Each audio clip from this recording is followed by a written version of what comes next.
وَلَقَدْ يَسَّرْنَا الْقُرْآنَ لِلذِّكْرِ فَهَلْ مِن مُّدَّكِرٍ۔ بسم اللہ الرحمن الرحیم۔ آج انشاءاللہ تعالیٰ العزیز ہم قرآن پاک کا 17واں سپارہ اقترب للناس حسابهم کا مختصر مطالعہ کرنے جا رہے ہیں۔ اللہ رب العزت نے اس کے ہر آیت ہی ایک بہت بڑا اہم موضوع ہوتا ہے اور ایک اہم پوائنٹ ہوتا ہے، لیکن اگر ہم صرف 3 پوائنٹس کو یہاں پر آج مطالعے میں لے کر آئیں تو سب سے پہلی چیز تو اللہ رب العزت نے ایک بہترین جملہ آغاز میں ارشاد فرما دیا جو ہر ایک انسان سے متعلقہ ہے، چاہے وہ مسلمان ہے، چاہے وہ غیر مسلم ہے، چاہے وہ کس اللہ کو ماننے والا ہے، چاہے وہ نہ ماننے والا ہے، چاہے وہ نیک ہے، چاہے وہ بدکار ہے۔ اللہ رب العزت فرما رہے ہیں اقترب للناس حسابهم وهم فی غفلۃ معرضون، انسان کا حساب کتاب قریب آ چکا ہے اور وہ اپنے حساب کتاب سے غافل زندگی بسر کر رہا ہے۔ بڑا ہی خوبصورت جملہ ہے، کسی کو بھی نہیں پتا کہ میری زندگی کس موڑ پہ جا کر ختم ہو جائے گی۔ اذا جاء اجلهم لا يستأخرون ساعة ولا يستقدمون، جب ایک وقت مقرر پورا ہو جاتا ہے کسی انسان کا، نہ ایک لمحہ تاخیر ہوتی ہے، نہ ایک لمحہ پہلے اس دنیا سے روانگی ہوتی ہے۔ اب چونکہ وہ کسی کو پتہ ہی نہیں، اس وجہ سے وہ کبھی بھی وقت آ سکتا ہے اور حساب کتاب شروع ہو سکتا ہے۔ من مات فقد قامت قیامتہ، جو فوت ہو گیا اس کے لیے تو گویا قیامت قائم ہو گئی، اس سے کہ اس جہان سے اس کا انتقال ہو گیا، وہ منتقل ہو گیا اگلے جہان میں۔ اب اس جہان میں نہ واپس آ سکتا ہے، نہ اس جہان میں کوئی نیک عمل کر سکتا ہے، نہ اس جہان کے ساتھ اب اس کا کوئی تعلق اور واسطہ باقی رہا۔ اب تو یہ اگلی منزل کا مسافر بن چکا ہے، اب اس کے لیے حساب کتاب شروع، اس کے نیک اعمال پر جزا اور اس کے برے اعمال پر سزا۔ لہٰذا انسان کا حساب کتاب قریب ہے۔ اگر انسان کے دل اور دماغ میں یہ بات رہے تو اللہ کی فرما برداری کرنا آسان اور نافرمانی کرنا مشکل ہے۔ اس کو ہم یوں بھی کہہ سکتے ہیں کہ انسان کو یہ خبر نہیں کہ اس کے کفن کا کپڑا بازار میں آ چکا ہو اور یہ ابھی غفلت میں پڑا ہوا ہو۔ لہذا غفلت والی زندگی، اس سے اپنے آپ کو نکالنا اشد ضروری ہے۔ یہ آیت ہمیں غفلت والی زندگی سے نکالنے کے لیے ہے۔ لاہیتن قلوبہم، اسی لیے یہ جملے بیان فرمائے گئے ہیں کہ ان کے دل ابھی لہو و لعب میں پڑے ہوئے ہیں، ہنسی مذاق میں پڑے ہوئے ہیں، تمسخر میں پڑے ہوئے ہیں، غفلت میں پڑے ہوئے ہیں۔ قرآن پاک ہمیں غفلت سے نکالنے کے لیے اسی کے بارے میں فرمایا انا نحن نزلنا الذکر وانا له لحافظون، ہم نے نازل کیا، ہم اس کی حفاظت کریں گے۔ ایک پوائنٹ تو اپنے آپ کو غفلت سے نکالنا ہے۔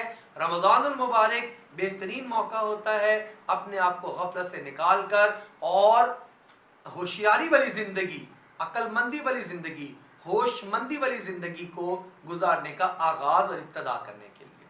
دوسرا پوائنٹ جو یہاں پر ہے وہ حضرات انبیاء علیہ السلام کے واقعات ہیں۔ لگاتار کئی سارے انبیاء علیہ السلام کے واقعات جن سے ہمیں زندگی میں بہت کچھ سیکھنے کو ملتا ہے۔ سب سے پہلے تو سیدنا ابراہیم علیہ السلام کا ذرا تفصیلی واقعہ ہے کہ وَلَقَدْ آتَيْنَا إِبْرَاهِيمَ رُشْدَهُ مِنْ قَبْلُ وَكُنَّا بِهِ عَالِمِينَ إِذْ قَالَ لِأَبِيهِ وَقَوْمِهِ مَا هَٰذِهِ التَّمَاثِيلُ، جب بتوں کو رکھتے تو یہ سوال کرتے تھے۔ ایک دن انہوں نے اپنے قوم سے سوال کیا، یہ جو بت تم نے اپنے ہاتھ سے بنائے ہیں ان کے سامنے تم عبادت کے لیے کیوں بیٹھ جاتے ہو؟ انہوں نے جواب کیا دیا؟ انہوں نے کہا قالوا وجدنا آباءنا لها عابدین، ہم نے اپنے آباء و اجداد کو یہی دیکھا ہے کہ وہ اس کے سامنے بیٹھ کر ان کی عبادت کرتے ہیں۔ اس کا جواب ان کا یہ تھا کہ دیکھو عبادت کرنے کے لیے کوئی نہ کوئی سند ہونی ضروری ہے، اور سند ہمیشہ اللہ رب العزت کی طرف سے آتی ہے، کسی نبی کا فرمان، کسی اللہ جل شانہ کی آسمانی کتاب کی آیت یا اس کا کوئی جملہ ہوا کرتا ہے۔ پھر جب انہوں نے اس کی بے ثباتی کو بیان کرنا چاہا تو ایک خاص طریقہ کار اختیار کیا۔ جب سارے لوگ باہر چلے گئے میلے میں، یہ وہاں رہ گئے اور بقایا سارے بتوں کو توڑ دیا، ایک بڑے بت کو چھوڑا اور کلہاڑا بھی اس کے کندھے پر رکھ دیا۔ جب سارے واپس آئے، آ کر دیکھا کہ ہمارے بتوں کے ساتھ یہ کس نے کر دیا، تو سب نے کہا وہ جو ابراہیم نامی ایک بندہ ہے وہ ان کو برا بھلا کہتا تھا۔ یہاں پر وہ کہہ رہے ہیں قالوا من فعل هذا بآلهتنا کہ یہ جس نے بھی ہمارے الہوں کے ساتھ یہ کیا انه لمن الظالمین وہ تو بڑا ظالم ہے. قالوا تو انہی نے تھوڑی دیر غور فکر کرنے کے بعد کہا سمعنا فتى يذكرهم ہم ایک نوجوان سے ان کا تذکرہ سنتے رہتے تھے یقال له ابراہیم اس کا نام ابراہیم ہے. انہوں نے کہا بلاؤ اس کو. چنانچہ ان کو بلایا گیا تو انہوں نے آگے سے جو جواب دیا وہ کیا فرمایا کبیرہم ھذا فاسألوہم ان کانوا ینطقون. بھائی یہ بڑا بت تو موجود ہے گویا تمہارے خیال کے مطابق یہ تو زندہ ہے ثابت ہے اس سے پوچھ لو کس نے کیا ہوا ہے. تو اب اللہ نے ان کی زبان سے نکلوانا تھا. انہوں نے کیا جواب دیا انہوں نے فرجعوا الی انفسہم فقالوا انکم انتم الظالمون. کہنے لگا بھائی تم تو خود ظلم کرنے والے ہو اس سے یہ کیسے بولے گا. اب یہ دعوت کا میدان صاف ہوا تو ابراہیم علیہ السلام نے دعوت کے بول بولے اور کیا فرمایا افتعبدون من دون اللہ ما لا ينفعکم شیئا ولا یضرکم اف لکم ایسوں کی عبادت کرتے ہو جو نہ نفع پہنچا سکے نہ تمہیں نقصان سے بچا سکیں. تمہارے اوپر بڑا افسوس ہے. اب جب ان کو کوئی جواب نہ پڑا تو انہوں نے کہا اگر اپنے خدا کی مدد کرنا چاہتے ہو تو اس کو جلا دو. اور پھر اللہ نے اس آگ کو گل و گلزار کیا اور وہاں سے نکالا. یہ سارا واقعہ اللہ رب العزت نے یہاں پہ بیان فرما دیا کہ براہ راست حکم دیا قلنا یا نار کونی بردا وسلاما علی ابراہیم اے ابراہیم پر میری آگ سلامتی والی ہو جا اور ٹھنڈی ہو جا. یہ ابراہیم علیہ السلام کی زندگی نہیں بلکہ آگے ایوب علیہ السلام کا صبر کو بھی بیان فرمایا اور یہ بھی بیان فرمایا کہ یہ سب ہر طرح کے مشکل حالات میں اپنے بھیجنے والے اللہ اس کی طرف متوجہ ہوا کرتے تھے. مجھے اور آپ کو بھی اگر کوئی حالات اپنے گھر میں آ جائیں اجتماعی طور پر آ جائیں ہمارے کاروبار میں آ جائیں اولاد کی طرف سے کوئی ہمیں تکلیف پہنچے کوئی دکھ پہنچے ہمیں فوراً اللہ کی طرف متوجہ ہونا چاہیے. ایوب علیہ السلام کو تکلیف پہنچی انہوں نے اللہ سے دعا کی. کیا دعا کی وَأَيُّوبَ إِذْ نَادَى رَبَّهُ أَنِّي مَسَّنِيَ الضُّرُّ وَأَنْتَ أَرْحَمُ الرَّاحِمِينَ. ایوب علیہ السلام کی اس دعا کو اللہ نے قبول فرمایا اور اس کا تذکرہ بھی قرآن میں فرمایا. فرمایا فَاسْتَجَبْنَا لَهُ فَكَشَفْنَا مَا بِهِ مِنْ ضُرٍّ. جو ان کو تکلیف تھی ہم نے ان کی دعا کو قبول کیا اور دور فرما دیا. یعنی اللہ سے دعا کریں اللہ قبول فرماتے ہیں. اس سے آگے اللہ جل شانہ نے سیدنا یونس علیہ نبینا علیہ السلام کا قصہ بیان فرمایا کہ جو مچھلی کے پیٹ میں گئے اور وہاں پر رہے اور سخت تکلیف میں وہاں پر تھے تو اللہ رب العزت سے انہوں نے دعا کی. دعا کیا کی فنادا فی الظلمات اندھیروں کے اندر انہوں نے اللہ کو پکارا. کیا کہا اللہ الہ الا انت سبحانک انی کنت من الظالمین جس کو ہم آیت کریمہ کہتے ہیں وہ انہوں نے پڑھی. اللہ جل شانہ فرما رہے ہیں فَاسْتَجَبْنَا لَهُ وَنَجَّيْنَاهُ مِنَ الْغَمِّ وَكَذَلِكَ نُنْجِي الْمُؤْمِنِينَ. ہم نے ان کی بھی دعا کو قبول کیا اور ہم نے ان سے غم کو دور فرما دیا. اور یہ بھی یاد رکھو ہر مومن کو اسی طرح ہم غم سے نجات عطا فرما دیں گے. اسی لیے روایات میں آتا ہے جو آدمی تکلیف کے وقت میں آیت کریمہ کا ورد پڑھ کرتا ہے اللہ رب العزت اسے تنگی میں سے راحت اور آسانی کا راستہ نکال دیتے ہیں. اسی طرح زکریا علیہ السلام کی دعا اذ نادى ربه رب لا تذرني فردا وانت خير الوارثين فاستجبنا له. اللہ کہتے ہیں میں نے زکریا علیہ السلام کی دعا کو بھی قبول فرما لیا. ووهبنا له يحيى ان کو اولاد عطا فرمائی. اولاد چاہیے تو اللہ سے مانگنی ہوگی صحت چاہیے تو اللہ سے مانگنی ہوگی کسی تکلیف میں پھنس گئے ہیں تو اللہ سے دعا مانگنی ہوگی.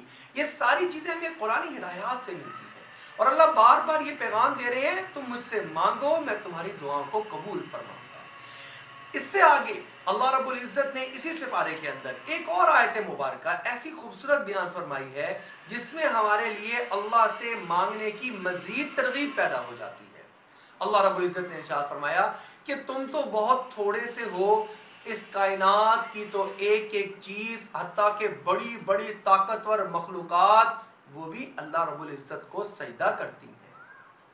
کتنی بڑی مخلوقات اس زمین سے بھی بڑی مخلوقات یعنی کہ چاند یعنی کہ سورج. اللہ رب العزت ارشاد فرما رہے الم ترى کیا آپ نے نہیں دیکھا ان اللہ کہ اللہ تعالی یسجد لہ اللہ کو سجدہ کرتا ہے ہر وہ ذات ہر وہ ہستی من فی السماواتی ومن فی الارض، جو کچھ زمینوں میں ہے، جو کچھ آسمانوں میں ہے، سب اللہ کے سامنے سجدہ ریز ہے۔ یہ صرف حضرت انسان ہی ہے جو کہ انکار کر دیتا ہے سجدے کا، میں سجدہ کیوں کروں، ورنہ کائنات کی ہر چیز اللہ کو سجدہ کر رہی ہے۔ پھر آگے خاص طور پر فرمایا والشمس والقمر والنجوم والجبال والشجر والدواب، یہ سورج، یہ چاند، یہ تمام درخت، یہ تمام پہاڑ، یہ پتھر، اور کثیر من الناس، بے تحاشا لوگ بھی۔ ایک اور قرآن مجید کی آیت کو اس کے ساتھ جوڑ دیں، وَإِن مِّن شَيْءٍ إِلَّا يُسَبِّحُ بِحَمْدِهِ وَلَٰكِن لَّا تَفْقَهُونَ تَسْبِيحَهُم، کائنات کی ہر چیز اللہ کی بڑائی اور پاکی ہر آن ہر گھڑی اللہ کی پاکی اور تسبیح بیان کرتی رہتی ہے، تم اس کی تسبیح کو سمجھ نہیں سکتے۔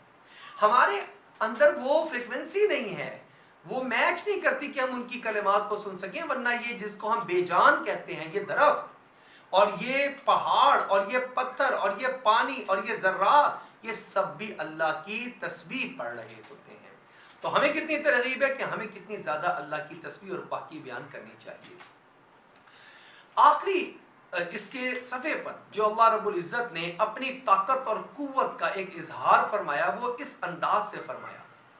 یہ پوائنٹ جس طرح ہے، اللہ رب العزت نے ارشاد فرمایا، یا ایہا الناس، اے دنیا جہان کے لوگوں، ضرب مثل، میں تم سب کو ایک مثال دیتا ہوں، فاستمعوا لہ، غور سے سننا۔ وہ کیا ہے؟ فرمایا ان الذین تدعون من دون اللہ لن یخلقوا ذبابا ولو اجتمعوا لہ، تم میرے ساتھ اور بھی کسی کو خدا بنا لیتے ہو، معبود بنا لیتے ہو، کسی اور کو بھی نفع اور نقصان میں میرا شریک ٹھہرا دیتے ہو، صحت اور بیماری میں میرا شریک ٹھہرا دیتے ہو، اولاد مانگنے جاتے ہو کسی اور کے پاس چلے جاتے ہو، کسی اور کو مشکل کشا مان لیتے ہو۔ اللہ رب العزت فرما رہے ہیں میرے علاوہ جتنے بھی ہیں وہ تو ایک مکھی ایک مچھر بھی نہیں بنا سکتے، ان کی تو اتنی طاقت بھی نہیں ہے۔ یہ تو بلکہ بڑی بات، وَإِن يَسْلُبْهُمُ الذُّبَابُ شَيْئًا لَّا يَسْتَنقِذُوهُ مِنْهُ، اگر ایک مکھی جائے اور جا کر ان کے پاس سے کوئی چیز اڑا کر لے جائے تو یہ تو اس مکھی سے واپس بھی نہیں لے سکتے۔ اگلا جملہ ضعف الطالب والمطلوب، یہاں پر طلب کرنے والا بھی کمزور اور جس سے طلب کیا جا رہا ہے وہ بھی کمزور۔ اور جب اللہ سے ہم مانگتے ہیں تو اللہ کے مانگنے کی وجہ سے، اللہ سے مانگنے کی وجہ سے ہم بھی ایک قسم کے حوصلے اور طاقت میں آ جاتے ہیں کہ ہم مالک الملک دو جہاں کے بادشاہ سے مانگ رہے ہیں، اور وہ تو ہے ہی ساری چیزوں پر قادر، واللہ علی کل شیء قدیر، اللہ ہر چیز پر قادر ہے۔ لہٰذا ہمیں کبھی بھی اللہ کے ساتھ کسی کو شریک نہیں ٹھہرانا چاہیے، نہ ذات میں، نہ صفات میں، نہ ہی کسی اور چیز جو ہمیں چاہیے اس کے مانگنے کے اندر اللہ جل شانہ کو ہی اپنے سامنے رکھنا چاہیے۔ اللہ نے فرمایا ہوا سماکم المسلمین، میں نے تمہارا نام مسلمان رکھا ہے، اپنے سامنے جھک جانے والا، سر تسلیم خم کرنے والا، لہذا میرے احکامات کو تم سر جھکا دیا کرو، مان لیا کرو، یہی میں نے تمہارے لیے پسند کیا ہے، یہی میرا تمہارے لیے انتخاب ہے۔ اللہ جل شانہ سے دعا ہے اللہ ہمیں ویسا کرنے کی توفیق عطا فرما دے جیسا اللہ نے ہمارے لیے انتخاب فرمایا ہے۔